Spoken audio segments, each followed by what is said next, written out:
Tibet is a land of unique culture and religion marked by the Tibetan language and Tibetan Buddhism. Using its isolation from rest of the world, China invaded Tibet in 1950, a year after the Communist Party began its rule in China.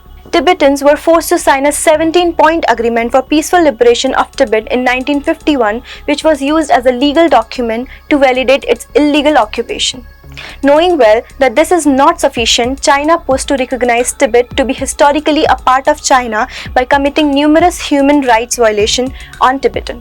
In the aftermath of the Chinese invasion, thousands of Tibetans lost their lives while protesting the invasion and thousands more fled to neighboring countries India and Nepal. Tibetans today are denied their fundamental rights to freedom of speech and assembly, freedom to freely practice their religion and sustain their identity and language. China uses severe surveillance and censorship of social media, email, and telephone conversation to try to restrict the distribution of information inside Tibet.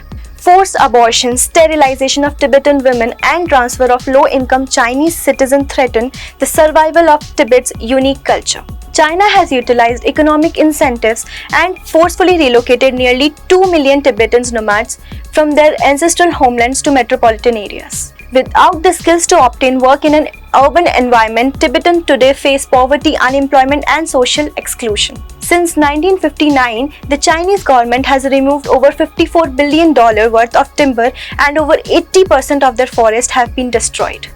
Large amounts of nuclear and toxic waste have been disposed of in Tibet, while its abundance of natural resources are being used to power China's economic and industrial progress.